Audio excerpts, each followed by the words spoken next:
It's Monday, February 28th, 2011, and you're in the Breakout Room. Welcome, everybody, for our live guests as well as our recorded guests. We really appreciate you joining us today. Today we're talking about tech trends and how to apply them. It's much more than just the trends. We're actually going to get into the nitty-gritty of it and how to actually use them. And I've got a great set of guests with us today that we'll be talking to. We're going to talk Wi-Fi. We're going to talk about hybrid meetings. We're going to talk mobile, and we're going to talk productivity. And that's our focus. Behind me, as we go through this session today, we are going to actually have a beautiful view of Peggy's Cove. Peggy's Cove is one of the most photographed places in Canada. It's actually in one of the maritime provinces of Canada called Nova Scotia. The capital of Nova Scotia is Halifax, which, if you don't know where it is, if you follow the east coast of the U.S., up past Boston, Maine, you'll actually hit Nova Scotia and Halifax. It's about an hour-and-a-half flight from Boston. An absolutely stunning, picturesque harbors, and a place you really should consider for your meetings. It is, from a standpoint of the pubs, the hotels, the convention centers, you can sing a sea shanty. There's just so much you can do in that destination. So we really encourage you to consider Canada and the Canadian Tourism Commission for helping you out there. Have you ever realized how at most meetings, when you're sitting at that reception, how many people are complaining about the flights they took, the baggage lost, the cabbie that didn't help them, the name badge font being too small on their name badge so they couldn't see the person and say hello to that person, or the AV not working in the session? Those are certainly not the memories that we want to create for our attendees or for our organization.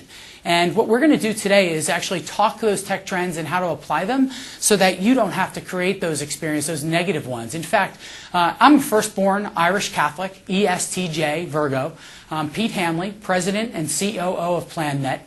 I've had the fortune over the years to watch many companies really deploy some phenomenal technologies. The unfortunate aspect is that they don't have anybody that really knows how to apply them.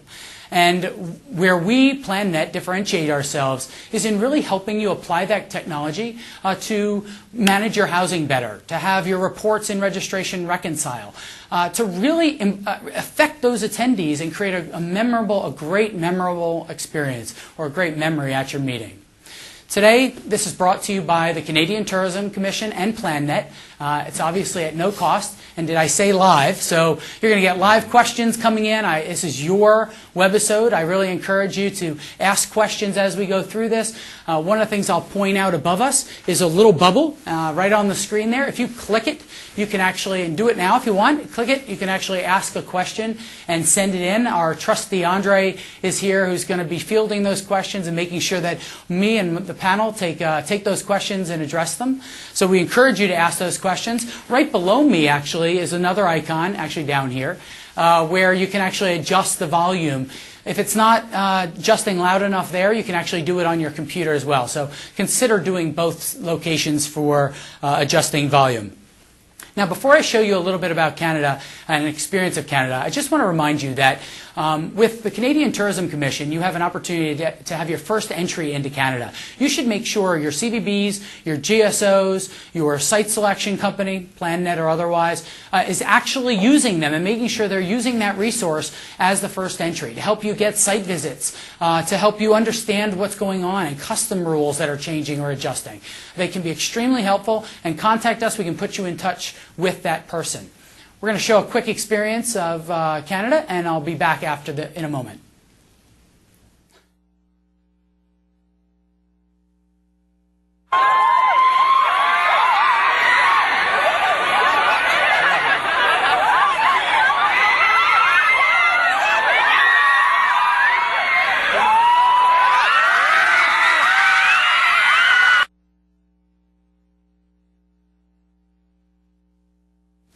That's up to you, but it's actually in Canada, and maybe it's how our guests arrived. Only you will know, right? So today we actually have two phenomenal guests. You're really going to enjoy the session. We're going to get right into this. The first person I'd like to introduce is Gary Vlk. Gary actually came to us out of Chicago. He is a Columbia College graduate. He actually got into the industry, like most of us, just fell into it through his band days. Gary is with a company called One Smooth Stone, and they really focus on the communication and the strategy behind communication. So focusing on technology today, he is a phenomenal resource for all of us in this session. And the key about Gary is that nothing really rattles him. Even as we prepare for this session, he's done international programs all over the world, even in places where there was no technology, like Uganda. So it's incredible experience. And if you haven't visited his pub out in Downers Grove, Illinois, you got to get to the Irish pub. So Gary, I want to welcome you and thanks for joining us today. Thank you very much for having me here. We have our other guest is Michael Dominguez. Michael comes to us with 25, even though he looks only 25, he actually comes to us with 25 years of experience in the industry. Michael joined Loews Hotels back in 2005, and he is the Vice President of Sales for the company.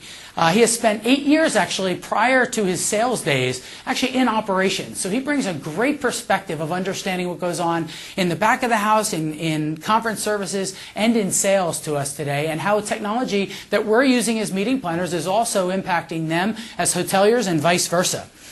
He's actually a grandfather of a 4-year-old granddaughter who is actually in Palm Springs. Michael is a slow learner, though. He and his wife, unfortunately, moved to New York this year just in time for probably one of the worst winters that New York has ever experienced. But as a New Yorker, I can so appreciate all the excitement of that city. So, Michael, welcome, and thanks for joining us today. Thanks for having me. I'm excited.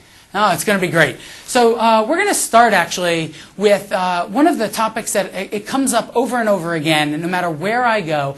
And we have a quick slide actually off to my left here that you should take a look at, everyone, because everybody asks, and Michael, everybody asks, why is Wi-Fi not free for me in the hotels? I don't get it. Even this budget-in photo that we're watching here says it's free. So I'd like to start off with that subject because everybody needs to know what's going on. It's a common question I get, and it's interesting because I was doing a presentation recently and somebody raised their hand and said, I can get it free at Starbucks and I can't get it in your hotel.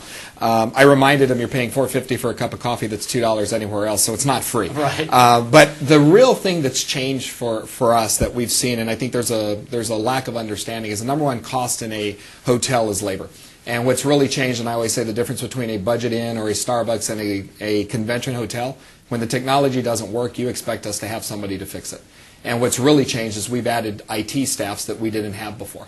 You used to have somebody that handled your telephone. I have to now have somebody that has the expertise to be able to fix your issues should you have them when you're on property. The other thing is it's not free. Even for us, the average at our hotel to carry a Wi-Fi signal at any of our properties before anybody uses them is about $24,000. That's before anyone getting online. So the technology is slowly catching up, but what you've seen, the frustration over the last 5 years. 5 years ago, all everybody cared about was, did we have high speed, not wireless? And if we would have invested all of our capital to get into just the high speed and wiring the building, it's now about wireless. Nobody cares about plugging in anymore. But as a meeting planner, I want it free. I need it free. And actually, the bigger picture really is my attendees are expecting it. Right? Exactly. They're showing up and going, so what can I do? What questions can I ask? Or what can I do in working with the hotel to both hit this aspect of, one, I've got to be able to give the internet connection. Maybe speed is something I should consider. Right. Where should I go with that as a planner? Well, we're hitting that crossroads, and what I was saying was the technology is finally catching up, so that we're able to invest in all of the hotels. It doesn't happen overnight. And the one thing I get all the time is, well, I can set up a wireless network in my house. When I'm setting it over 100 acres, it's a little bit of a different process. Right. So there is that part to it. I do think that it's very important for everybody to understand what their needs are. How much bandwidth is going to be utilized, because that's really going to dictate what the cost is at the hotel. If you're not using extra bandwidth, it is something to negotiate. It is a negotiating point. But we do see it hitting that same crossroads where eventually it will be a non-issue.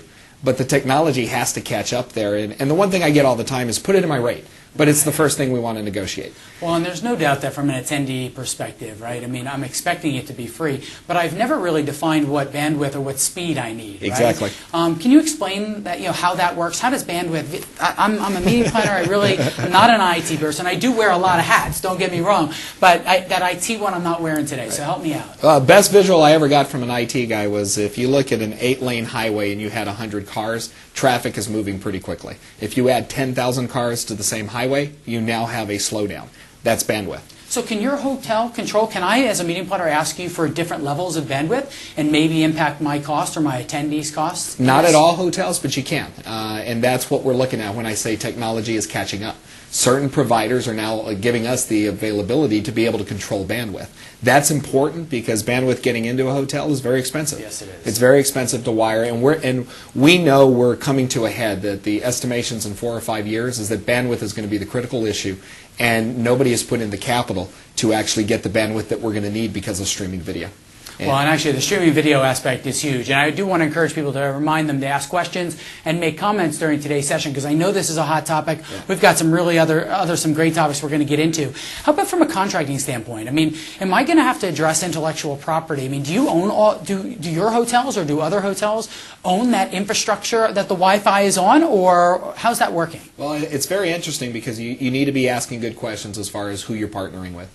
Fortunately, with Loews, we partner with one partner across the company. Oh. So it's very easy to be able to manage that process. But if you had multiple partners and multiple hotel chains, it becomes a challenge. And we have to get better at asking those questions. I think that's what's really changed. As a meeting professional, you now need to have this on your radar as questions to ask as far as who's providing it, what is the bandwidth, and what is my protection. No, that's a great point. And actually, I think for all of us, we tend to focus on the on-site experience of the meeting. And as a meeting planner, that's everything I shoot for is what's going to happen on site. And I think that's a good lead into where the meeting industry is going as far as the extent of a meeting and how long does a meeting last. Is it just the 2 days I'm there, or are we further into this into what we're calling hybrid meetings? Let me start. I've heard the word hybrid meeting. I've heard the word virtual meeting. Obviously teleconference, telepresence, everything else. They're all fat words. They are. What is the difference? Help me out in understanding what I should be focusing on. So a hybrid, or let's start with virtual. A virtual meeting is something that's done that has no physical component. It's all done online. A hybrid is going to take a physical component and add that digital component on. So you now have some type of representation of that physical event online, getting the content. You can do the interaction with people, have that two-way dialogue, generate content, and go to a place where you're not physically there, but you're still getting 75% of that experience. So give me some examples of what hybrid is. What are some of those kind of grassroots things that I'm doing maybe now or that I should be doing that are kind of entry points into a hybrid meeting? Yeah, I think some of the very simple things to kind of just get your feet wet is something that Loews is doing excellent at is providing tools to do your Facebook page, your LinkedIn page, and I love some of the strategy, which we can talk to Mike about in a minute. Getting some of those digital tools just in place so you can get the broadcast out, so you can start communicating with those people. You can start doing some simple web conferences, much as WebEx, or just get your feet wet with desktop sharing. Once you learn how to do those pretty simple tasks there, now you can start collecting that information and now put it into some type of a virtual environment. Because the virtual environment is really just a collection of all that content and a way for people to maneuver around and have interactions in there.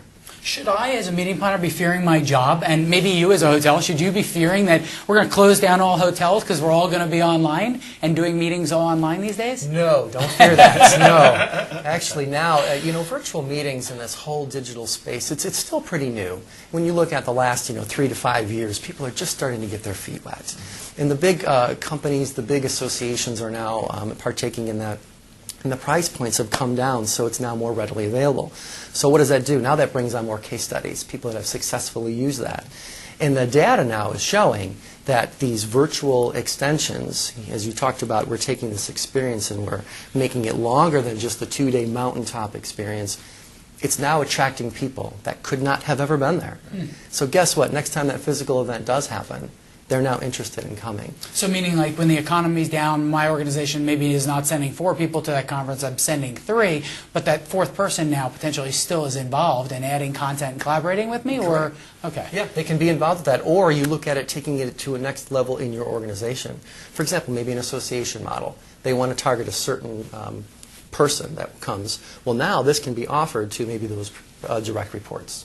So you can now have a larger audience and get more experience or more content to them.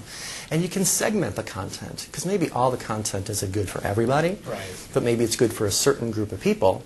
And now you can have this next level and have very specific content for them. When I'm, as a speaker and somebody who goes to a lot of events, certainly one of the hardest things, and you guys know this, is that when you go on site and don't know who's going to be in that room or what information they need, I think having this start earlier and start pre-meeting, pre-on-site is so much value. From a hotel standpoint, tell me what's going on there. What are you thinking about when you think, oh man, virtual, IT, everything else? Well, the funny thing, and Gary referred to this a little bit, we have a little bit of a different mentality because what we understand today is that the meetings have gone beyond producing the meeting. The meeting today is about how do you get that content and information to live beyond the meeting room.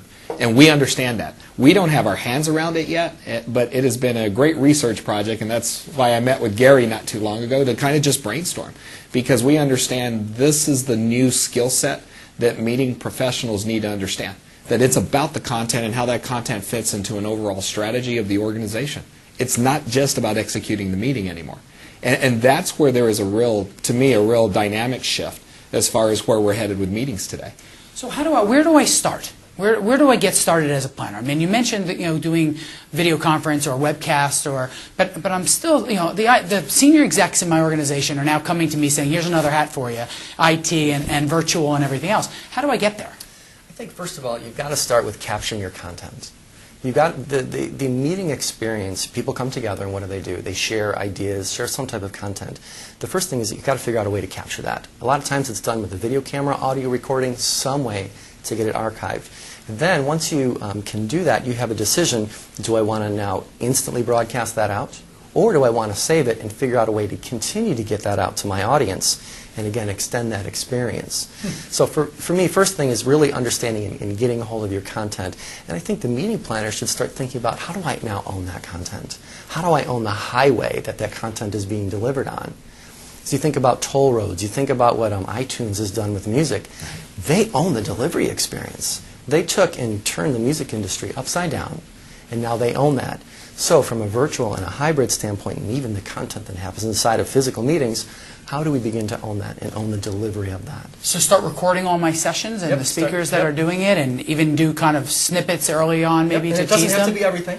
Okay. Pick those most important pieces that apply to the largest group and start capturing those things. Yeah, I think sometimes it gets overwhelming when I think about it because it's like, oh my gosh, I'm going to have to put hybrid meetings together. It has to be either hybrid or not, as opposed to a scale of things I can start implementing and adding on to my meeting this year, maybe at a little bit of cost, and then you can have a significant meeting from a scope and scale, but you can have a small hybrid component of that to get your feet wet. And we say, make it manageable. Start small. Right. Whatever you do, make sure you do it successfully. Because then you've now set the expectation. People won't be afraid of it. Right, that's Just, so but true. make sure it's so important to start that way. And I think another thing, too, is building a relationship with your IT department. They play a very different role, as we just heard from Mike about Wi-Fi and the network, and hotels are having to manage that network, take responsibility for it. The same thing, too, on the meeting planning side in the customer organizations, that as you look at virtual events and other delivery methods, you're using your network. So it's a different relationship, and think of your internal IT department as a friend and one of your team members. And I don't speak IT. How do I learn that, right? I can't help you with that.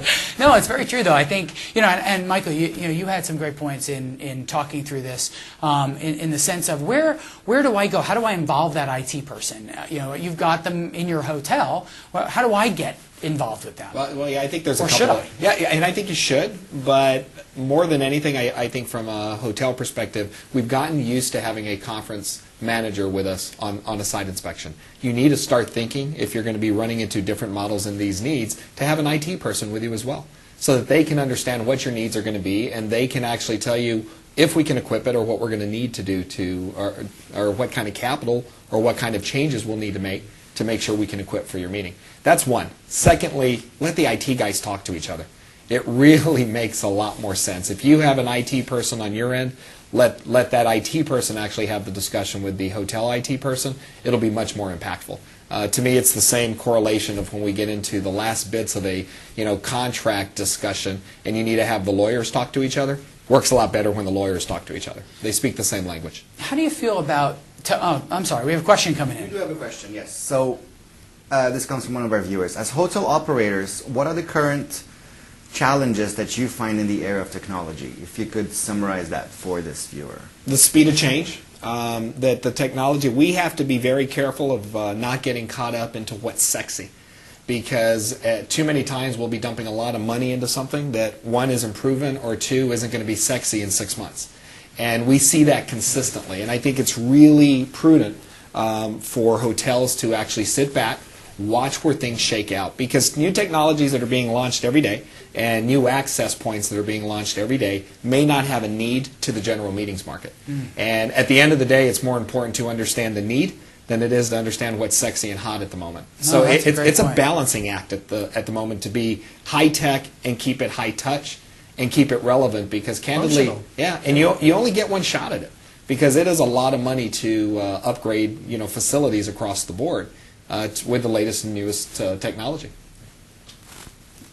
From a standpoint of exact experiences in companies, do you have any examples of where maybe you've actually implemented for somebody where a process, right? You've gone through a strategy from a communications perspective of hybrid meetings where it's actually provided results? Do you have any examples of that? Can you talk through some? Yeah, there's I'm going to use some small case examples because I think it's so effective, because people are still afraid of the large deployment of that.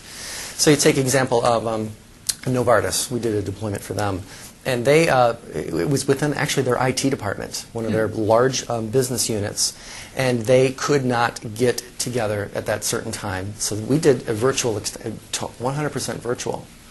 But that wasn't the story behind the story. The story is that they do a physical meeting that they still wanted to do, but in preparation to get a lot of the legwork done, to get the communication done, to make that physical event so much more effective, the virtual event took care of that.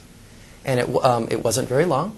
It was maybe a half day, but it was just enough for people to make those connections, be involved with an environment where they can generate content, talk to each other, not physically be there, and now be prepared for their time on site. From a where I get started standpoint, though, do I call my AV company that I'm going to have on site at the hotel? Is there a specialized firm that I have to call? I mean, I know you have services, but in general, as a meeting planner, where am I getting started? How do I do I think there's two different ways you can go. There's a great resource out there. It's called virtualedge.org.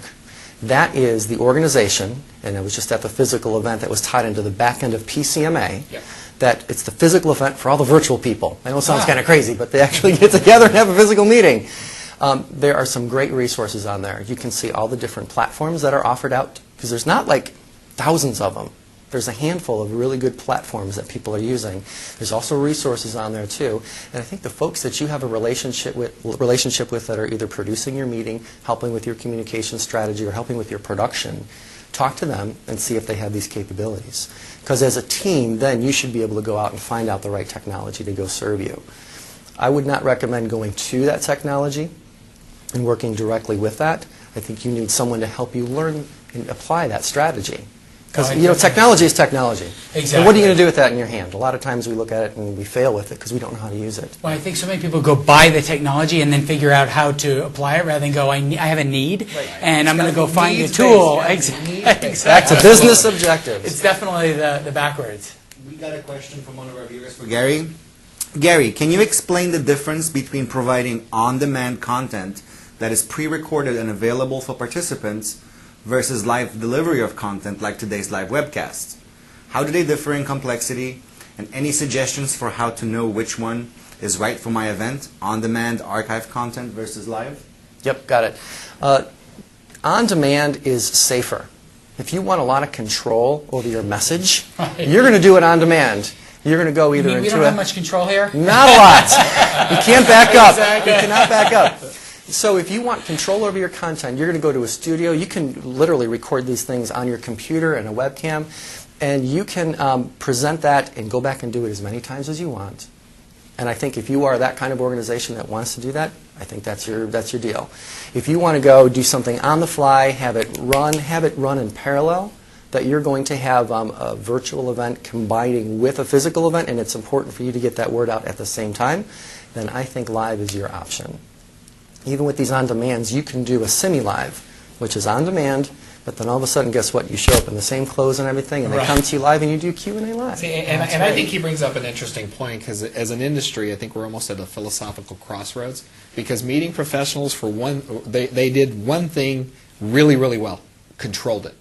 And we're in an environment where you cannot necessarily control where the discussion is going. And as much as you try... Are you saying I'm a control freak? Yeah, absolutely. and that's what makes, it's so true. And that's what makes meeting planners good at what they do. What's changed and what's uncomfortable now is you're not able to control the dialogue. It's more collaborative than hierarchical. And if you're really going to go that route, you need to learn how to manage it. But you're never going to be able to control it anymore. And that's scary for a lot of people. Well, we do talk about how many hats we all wear. And I think, I don't know where along the line we all accepted that we're just going to keep taking hats. I mean, my closet's only so big.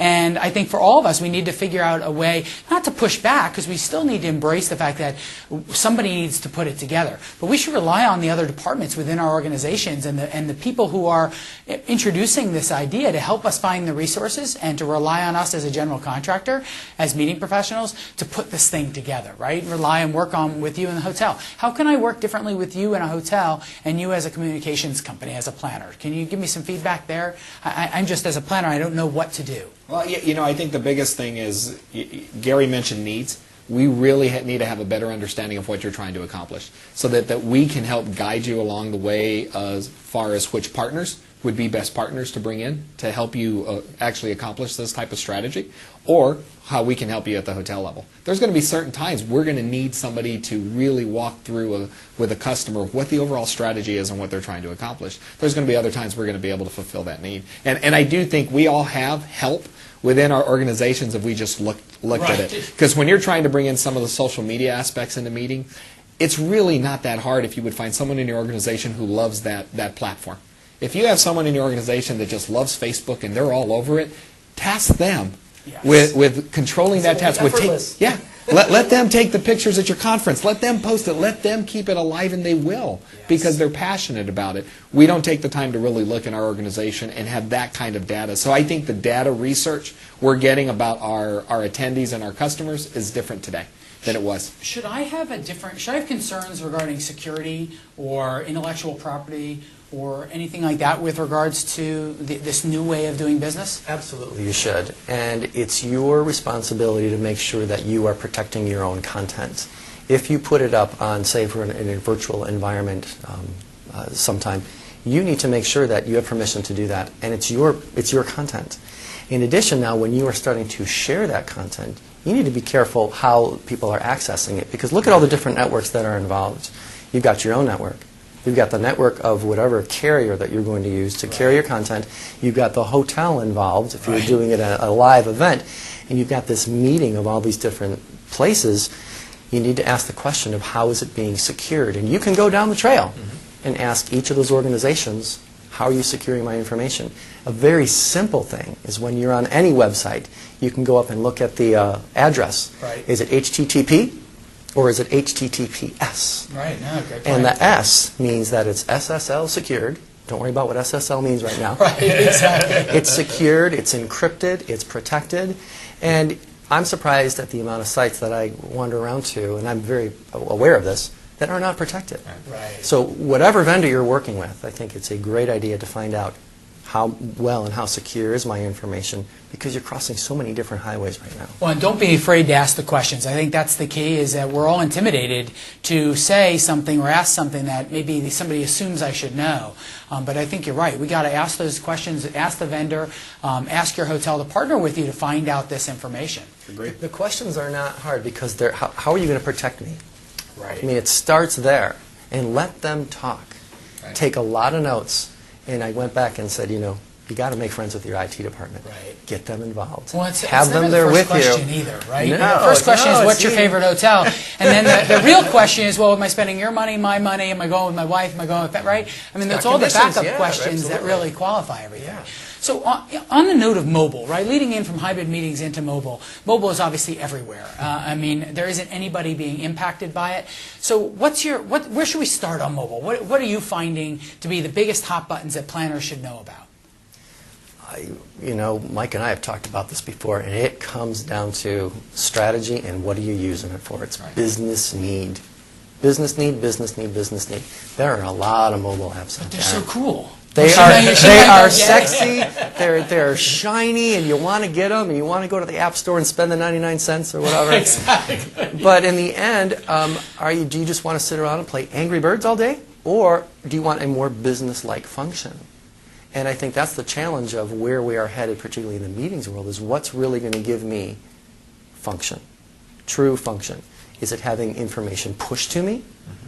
I'm just arrived at a conference and I need to know where stuff is, and all of a sudden things kind of pop up at the right time, therefore I don't have to think about it. Right. Is that important? Or is it important that you don't have a polling device and you want people to use their handsets as text? And I think it's important, like, we talked about being sexy. Everybody runs out when something's really sexy, and Right. and you realize it's not, even something for those who love the iPad, they realize they have an iPad that doesn't have a camera on it and they can't Skype. Right. But the new one's Or about USB. Yeah. And the new one's You about can't to have it. But here's the problem. You've just spent $600 on your old iPad, so are you going to spend another $600 Right. to get a new one?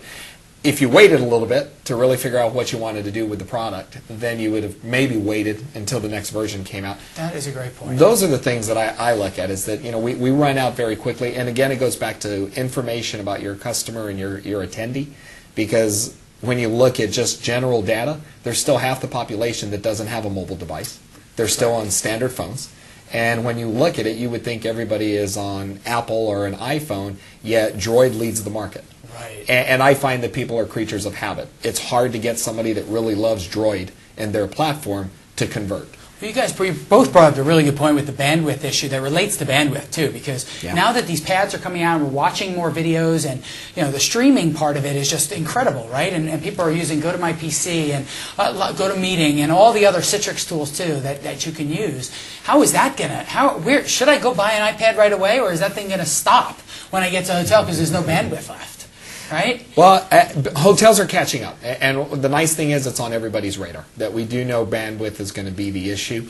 It's not the issue now, and that's the positive. And again, I think there's this misperception that all of a sudden all this bandwidth is being utilized with all these mobile mobile devices, because candidly you're using the telephone. I'm more worried about your telephone signal, because most people are on BlackBerry or iPhone, not necessarily pulling the data all the time. So that data pull isn't the big push right now. We are going to come to a tipping point that we do know that all of a sudden we're not going to be able to keep up with it. But what's nice is our IT people, they're ahead of it. They understand it, and they know it's on the horizon. I mean, you even think about mobile and what some hotels have had to do in bad cell spots. They've been contracting with the T-Mobiles and the AT&Ts just to make sure we get cell coverage. Right. So you back up that equation, much to Mike's point, is that not everybody's just using data, but it's just cell coverage. How many times have you been in the basement or somewhere that you just can't get signal, right, and you crash? You're not going to get anything from Well, are you finding that different people are using a variety of phones? I mean, right now everybody asks all the time, should I buy an iPad? And clearly there are so many pads coming out in the next 6 months that anybody who buys one today is crazy unless they know it exactly meets the needs that they have, right? But what do you think? What are you seeing coming down the road of this next 6 months? Should I buy the iPad? Well, it depends on your needs. And, we have iPads for many of our salespeople because it's great for digital photography.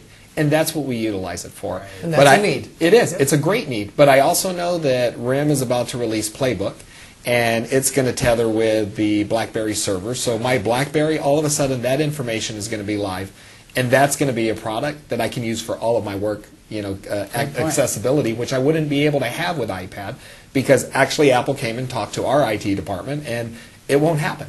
And the IT department basically told them, until you're going to run, Windows, I can't utilize you, because our other systems that we're going to do, for instance, with the Playbook, which I couldn't do with an iPad right now, I'm going to be able to be on a trade show floor, be able to look at our Delphi system and tell you if I have availability right there. Yep. I can't do that with the iPad right now. So why would I incorporate an iPad into that thought process, knowing Playbook's a few months away?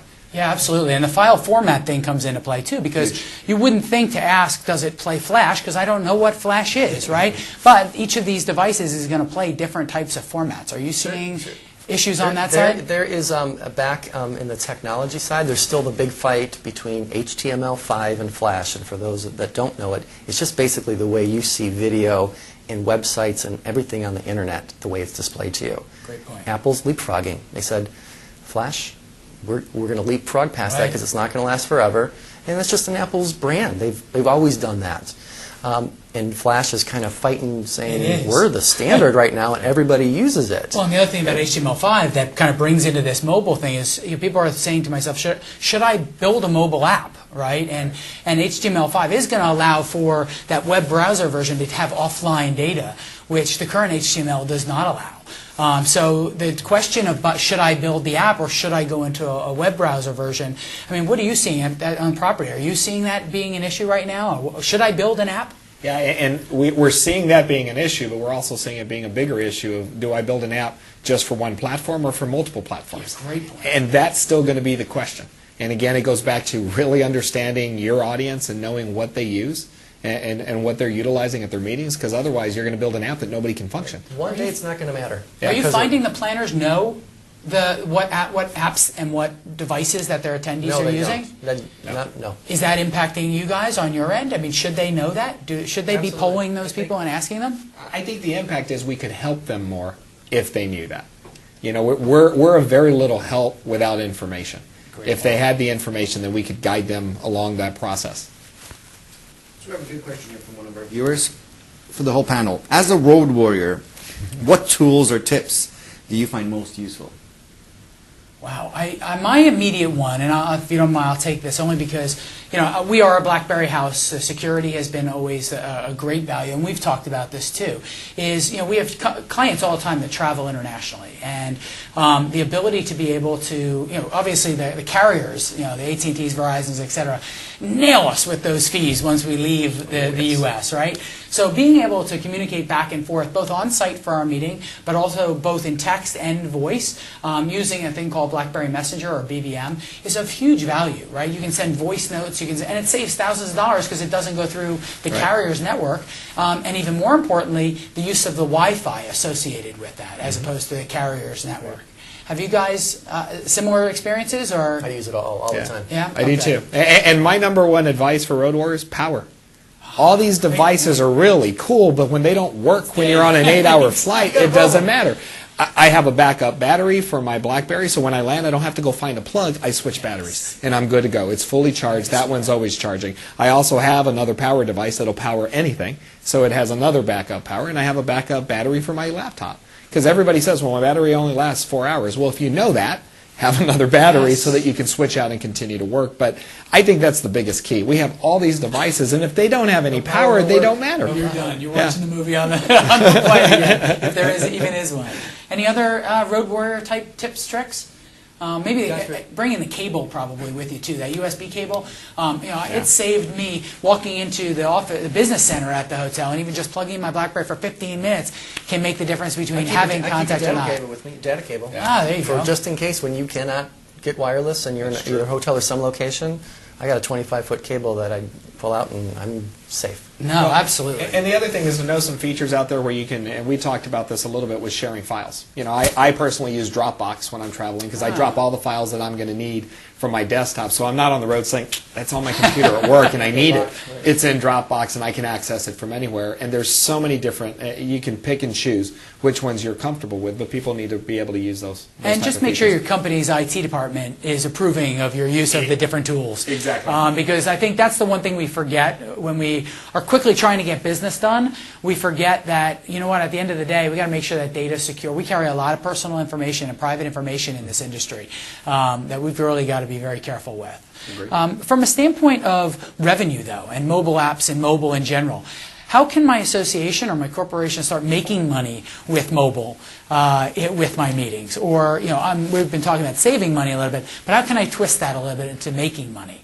Where have you seen that angle? I can go back to the power of knowing who's using it and how many are using it, because then you can sell it. Somebody can sponsor that, and if they know that every time you're going to use the app, that my logo or my little ad's going to come up to anybody who's using it, that's great. But you need to tell me how many people are actually using it at your function. But if you're telling me 80% of your attendees are actually going to utilize the app, I may want to sponsor that app. And that is a whole other sponsorship real estate that literally is no cost. Because because you're building the app Doing it anyway. anyways, right? Yeah, there's no doubt from that standpoint that mobile is impacting all of us. And I think as planners, I don't know where to go. And I think for you guys, where you started earlier and where you were mentioning the fact that we really need to be asking the questions of how I'm going to use it as opposed to going to buy. It just keeps coming back to that over and over again. Are there any other mobile areas or tips that you guys are seeing impacting the hotel, either on site, I mean, conference services, sales, any other impacts that as a planner I should know about? Or the reverse? Well, mobile, I think, changed one thing, is that, you used to come into most hotels and you got a Nextel or a walkie-talkie to communicate with your conference department. It took us a while, but we understood that my planners are all on BlackBerry or Apple or on some type of mobile device. They don't want to wait for someone to go look at their email later. We didn't have all our conference people on BlackBerry. Now, how simple is that our employees that are interacting with our customers need to be in the same platforms they are, or at least in the same speed of response that they are. That's what's changed. Nobody wants to carry a Nextel anymore. I've already got my BlackBerry. I'm fine. Yeah, just make sure your people are on it so that I can send them an email and they're going to respond. That changed for us. And I think it's the personality of the person and also what they're being asked to do. How fast do you want to run? I'm sure there are planners out there still that don't carry a data device. Right, feature And phone. maybe they don't need it. Maybe they're just waiting and they're waiting to be pushed to get it. But if you want to keep up with what's happening in the hotels, I think you need to consider how you want to keep up with the data more and more, especially in the next year here as things continue to change so drastically. So from polling and crowdsourcing standpoint, now let's say I've surveyed my people, I know they've got which devices they have. On site and at these meetings, how should I be using these devices? Should I have Twitter walls and all this other stuff? I mean, I hear it all the time, and we see it in many meetings and have clients that ask about it. But are you seeing results? Are you seeing it being used well? What can I do differently as a planner to help on that side? I'm seeing it used still sparingly. Right. It's not over the top like everybody's going to have a Twitter wall. Half the people don't even know how to tweet it out. I mean, they can't do that yet, or not comfortable with it, or their culture doesn't allow for it. Because if you start playing with Twitter and have the wall up, you're taking a pretty drastic step in your meeting where you're having unfiltered questions come in, changing the content of your meeting. For some companies, that's glorious. How can I do that differently? What kind of tools are there that I could use? Because there is a difference between polling and crowdsourcing, Sure. right? There are outsourced companies out there that will come in and establish the network for you with the pins and text that will be able to now poll. So you can do that in a more private format where it's not public. So you can see things as they come in and direct them more to the stage, just as much we're doing right here. So there are companies that are doing that. And taking the handset device out of the picture and you using your own. Now, there's goods and bads with that too, like anything else. But if that's the direction you want to go, you have the people that have the handsets. You want to use it. There's solutions. And I think if you're planning to go there and utilize some of these different platforms, you need to start taking advantage of your people there in a very safe environment and teaching them. Setting up almost a little cyber cafe like we used to. But the cyber cafe is, you've never used Twitter, we're going to set you up, and we're going to show you how it works. You've never used Facebook, we're going to set you up. Or we're going to be polling later, let me show you, practice. Here, let's take a practice run and show you how you can ask a question. That's a great point. You have them there and they're captured. And most people, we don't ask because we don't want to look stupid. Right. And we all have the same questions. But if you can set it up in a very safe environment, and again, I can assure you, if you look through your organization, you'll have somebody that would volunteer to teach them. Well, and you used a great term when we talked a mentoring aspect, Yeah. like a Twitter mentor or a LinkedIn mentor. I think most of us, or attendees anyway, fear tweeting and everything because they don't know what's being seen, who's seeing it. But if you had a desk at your meeting that I could walk up to and ask, is this being seen by everybody, or could you show me exactly what's being seen when I text it? My comfort level goes up considerably. Or show me how to change my security settings. And I love that idea, right? To have those desks on site to be able to help us. Did you have a question? Sort of leads into what you guys are talking about, which is, as a meeting planner, how much bandwidth do I ask the hotel for? How do I go about doing that? Good question. Yeah, And great question. we'll go back again to what the business function is, but let's throw out some things. A 1.5 megabit per second line is like a T1, which carries a bunch of data, a little bit old school, but a good amount of bandwidth. Mm-hmm. If I video stream out of a general session or something like that, I need maybe a third to a half of that to be safe. Mm-hmm. Great point. So if you're just streaming one session, you'd be fine with just that right there.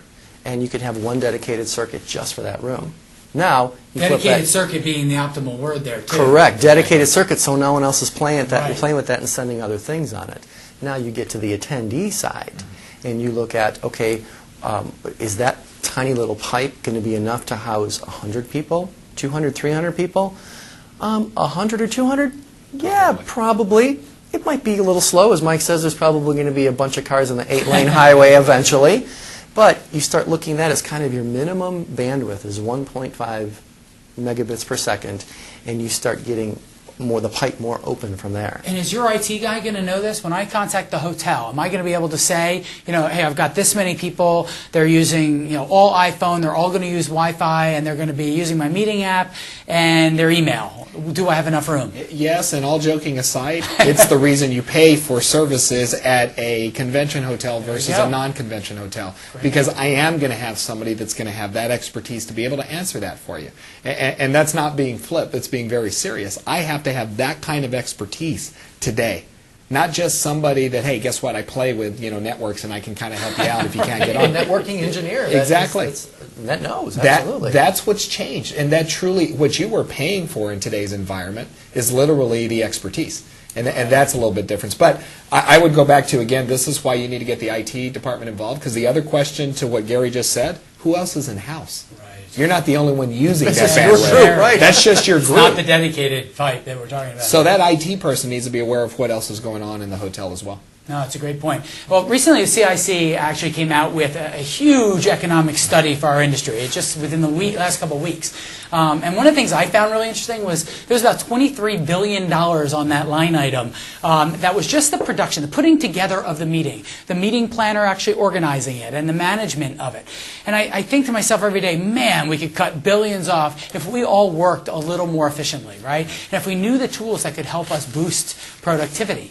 From a productivity standpoint, what are you seeing out there, whether it be a conference services side or even on your side, that can really help me as a meeting planner or me as a salesperson in a hotel be more productive? I'm seeing it really on the personal software side, what you are using and how you're communicating. To me, technology pushes communications.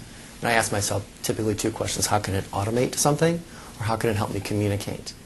So for the automation of mundane tasks, of data entry, that's a huge area. Another thing is communication. How fast can you respond to email? How fast can you keep things moving to keep your productivity high? Right. Everybody's afraid of being wired in to the net. Some people don't want to carry data devices because I won't get a break. Right. Well, it takes tenacity and, quite frankly, just your own ability to say no and know when to shut it off to maybe be more productive. To say those hours that I want to be productive and I want to understand my data, that my BlackBerry, Apple iPhone, whatever it is connected with my desktop so I know my email's in sync, so I don't have to look from one spot to the other. And where did I put that? I've put it out in my Dropbox so I know other people have access to it in case I'm on a plane. Right. Those kind of little things, to me, are what helps keep everything more productive, because it all comes down to communication. And when you're planning an event, you've got a finite date. Well, it's been, over my years in the industry, the one thing I have found extremely frustrating is, again, like I said in the opening, is so many companies have put great technology in place, but rather than get rid of the redundant tasks and the repeat work that people just keep doing, it just replaced it with different repeat work, right? They put technology in place, but it didn't eliminate anything. What are you seeing going on the hotel side? Well, it's like overnight we went from a place where very few people, and literally it is overnight, within 10 years, where not everybody had email, and everybody has email today. So something as simple as living in that kind of world, nobody knew the rules. We just all kind of adopted and started playing in the space, and I've noticed that people just don't take the time. The simplest thing in going back to basics, teaching your people, you don't have to hit reply off, I asked a question. Right. Because these other people, we get enough email. I don't need to be seeing other email. Are you the type of person that I don't need a thank you because I sent you an email? That somebody says thank you because I sent them the email and the information they need. I know that's polite, but it's another email that's coming into my system when I have another 100 or 120 through the day. We've never set up the rules of engagement. And something as simple within your organization, what are the expectations? Because you could probably think about the number of emails you get that probably you just didn't need. Something as simple as that. And from a meeting planning standpoint, what we found is being able to talk to our customers, and again, going back to basics, how do you see the information? And we're all about formats today. You know, and I had some planners that actually told me, Mike, you know, will you quit sending me my bill in a PDF format because I have to transfer that into an Excel format. Yes. And if you send it in Excel, you'd save me a step. That is a great point, especially for planners. We need to ask you as a hotelier and our vendors, what other formats do you have it in so that I don't have to transpose it into whatever my format is. You guys should be able to do it. It's a lot easier doing it at the source than doing it on the other end because it just creates manual processes. Well, right? and I like to talk about we live in a customized society today. You know, that's why when you mentioned iTunes, it's called i for a reason, the way you want it. Right. That's why it's the iPad. That's what blew up Starbucks. It was all about customization. As a meetings industry, we're still slow at customizing. Yeah, very good point. So we have a question here. So then do you feel technology is causing a rift in the personal contact of our business? Personal contact? Mm-hmm. No. Now, you know, and personally, I keep hearing all this time, people aren't going to be able to socialize because they're not going to know how to do it. And I look at my 19-year-old, and you know what I've learned is that the people that use social media and use electronic communication, they use it to mobilize. That's true. They mobilize much better than we ever could because we'd be still trying to make the phone calls. Right. But they can use the device, and they're learning how to utilize the technology to accomplish what they need to. It's got a purpose. Because It does, right? certainly, I hear enough salespeople say meeting planners are so hard to reach today. Whether it's a site selection tool they've thrown up in front as a veil, this is the perception, right, of the salesperson. But what are you seeing hotel salespeople doing differently? What can they do differently? In realizing that the technology is not the problem, it's how we use it, right? So, what are you seeing on that side? The RFP thing is the one I hear. You know, when I hear the star sites and the C-Events world, I can't get to my. I've heard it 1,000 times. And what's really interesting is I try to use analogies or visuals. And I said, you know, the RFP, electronic RFP system, has become the fax machine of yesterday. We used to get all of our leads by fax, but for some reason that didn't stop us from getting to the end user. No, that's all great that's changed is the delivery mechanism. You know, it hasn't changed how we do business. And I like to say don't use it as a crutch. As a salesperson, you need to work harder. And I think we do have one tendency right now, for a lack of better terms, this economy has kind of gotten rid of the middle class of meeting planning and the middle class of hotel sales. Interesting. You have very senior and very novice. The middle have kind of moved into other things. And it'll shuffle back in. Right. But I think where you have this big gap is people really don't understand that you can't be at your desk answering email and answering the phone all day and sending out proposals and building relationships. You've got to get out and meet people. That's a good point. And that is, to me, going back to basics, that people do forget that even with technology, people still do business with people they know and trust. And face-to-face, that's why it's never going away. And I think Facebook and the social media tools allows you to have relationships that you're keeping warm Yeah, right. in a way that we could never do it before. You'd have to sit at your desk for how long and just make calls so people know you're there. Even going to linkedin.com/Outlook, you can download an app that brings down all your contacts from LinkedIn into your Outlook contacts. It doesn't send your stuff up. It's not a sync. So your stuff is private, but you download all the pictures, you download all the data, and then it syncs with your BlackBerry or handheld device, and you now have their photos, all their data, and they're the ones keeping it up to date. Not me, right? On that note, I'm just going to introduce another experience from the Canadian Tourism Commission in Canada. Then we're going to come back and just summarize some of the things, takeaways today for you.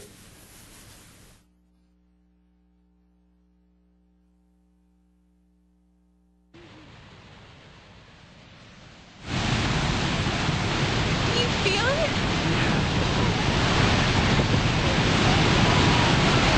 Really, can you feel that? There's just so much about this stuff that we all have passion about. And today, certainly from a technology standpoint, we want to boost productivity. We want to help you be better in your jobs. And so, in summary, I mean, let's go through the things real quick. On Wi-Fi, what would you say kind of are the takeaways today that somebody's going to walk with on the Wi-Fi side? Gosh, for me, it comes back to security. Making sure that you understand who's making that secure because you're transmitting through the air. So get it in writing, ask what the security is, Get right? your IT people together and start asking about it, absolutely. And for me, it's really understanding what your needs of you and your attendee are going to be, because bandwidth is going to be critical. I can't say bandwidth enough. And it's not at a critical point yet, but it will be. As mobile devices become more basically popular and everybody has one, you're going to need more It's power. not just the planner that knows or needs to know how to ask that question. The salesperson needs to start understanding to ask that question of the planner too. What are you going to need? Somebody right? start the conversation. Yeah. Hybrid meetings. One, I definitely got the message. I shouldn't be fearful unless I have a really horrible live meeting. Maybe it's not it going to should be go away replaced, right? It probably should go away, right? But from a hybrid standpoint, what are my takeaways? I think extend the life of your meeting by figuring out how you're going to start capturing the content. What are you going to do with it? Start small. Love Right. that. And the other part is, going back, we've reiterated this as strategy. What is your strategy, and what is the objective of the meeting as far as content? Not the execution of the meeting, but as far as content, what does that execution look like? Because that's going to be critical. And you've mentioned over and over again, build those relationships with the IT folks. Learn the IT speak. You've mentioned some resources. We're not, as meeting planners, I don't usually pick up normally an IT magazine. But what are some magazines or resources maybe I should be able to use? Can you think of some that you look at that maybe you could share with the audience? You need some fun ones. Yeah, my favorite one's Wired. And it's a $10 subscription for the year, so there's For no the year. excuse. For the year. That and Fast Company, even though Fast Company, it has a small text section, they're actually by the same distributor, but those two magazines are two of the funnest that I read that really keep me up with new trends. And the third is Business Week. Surprisingly, but Business Week every week has a tech section. Yeah. And it has some really cool data. And I just read recently, I think we were talking about last night, holograms. Right. You're going to see, and they've already done it with certain meetings, where your CEO is going to be a hologram image on stage presenting to the group. It is scary, That's where we're but it's headed. awesome, right? From a mobile standpoint, what are my takeaways in mobile? Business need. Don't get distracted by the shiny objects. Don't be tempted. So Figure out app what you envy is need. not App the way I envy. should go? Don't do that. No, I think that, honestly, I think that is one of the biggest questions or takeaways, because I think, like we said earlier, people do buy it first and then try and apply it, and that is definitely the wrong approach. Any mobile particular one that you want to throw out at us? That's the other one, is really know what your needs are, but also know your limitations with the business you work with. Okay. Because there will be limitations. There will be firewalls and restrictions, and you need to understand what they will allow you to utilize. Because it doesn't matter if you buy it. It may be a little late once you buy it and realize you can't do anything at work with it. And how about productivity? To close this out, any productivity takeaways, top ones that they need to walk with? Communication. Yeah. Get your communication streamlined. And how, as intense as it will be, because once you get it streamlined, you will be on for a period of time. Make sure you have limitations. Don't send an email after 8 o'clock at night. Does it really need to go out at 8 o'clock at night? There's exceptions. Right. I mean, you're going to have to do that sometimes, but work hard and make sure you're giving yourself that time. Great point. And productivity, I would look at, there are different case studies, and something as simple as email, that we all keep our email on and it keeps dinging, and they've had research that tells you it takes you 10 minutes to get refocused on the task you were doing when you stop and look at email. So to be able to organize yourself, something as simple as, I'm turning off the computer for a little bit and I'm going to work on the project I need to work on. We don't do that because we feel like we have to be connected 24/7. And the funny thing is, you can disconnect for 30 minutes. Best time I've had in 2 years is I went to a PGA tournament and I had to put my phone in the car. They made you. They made me put my phone in, and guess what? I didn't die. I walked out. I actually enjoyed myself because I didn't feel like guilty because it was there, because I had no choice. And that was amazing to me, because I would have felt guilty otherwise. Not having my phone for 4 hours. Well, for me, it's definitely 2 monitors on your desktop. Being able to connect 2 monitors. Yeah, I mean, I don't pile my coffee cup on top of my paper on top of everything else when I work. Why do I do it on screen, right? The other thing is probably productivity is get back to face-to-face. Use Skype. Use your VoIP internal phone system. Don't make it the scapegoat for why you're not talking to people. Use it to talk to people. I mean, whether it's your kids, I read books to my kids when I travel. I mean, that to just even calling your salesperson on Skype. I mean, it's inexpensive to get a camera. Why aren't we doing it more, right? We should really be. Any others? Go ahead. No, I was going to say, my favorite example of using social media for face-to-face, I posted on Facebook, and this was a year ago, that I was stuck in Atlanta and a snowstorm, wouldn't be in New York till the next day. Got an email from a president of a meeting planning company, says, Mike, I'm in New York having some meetings, want to download with you. Got a couple of other emails from other industry folks that happened to be in town. By the time we were done, there were 8 of us that met at Times Square ESPN Zone the next day. Nice. And to me, that was the beauty of the technology driving face-to-face. Well, and all the pads now are coming out with multiple cameras, the ones that are going to be coming out in these next 6 months. So they're set up to do more of that video conferencing and video talking to each other. It's exciting. Get your fingers out of email. Yeah, exactly. Well, live webcasts certainly end with unpredictable results. We really appreciate you coming today and being involved and asking the questions. One of the great things is this is a recorded session too, so that you can come back afterwards or tell your friends to come visit us at thebreakoutroom.yourmeeting.com.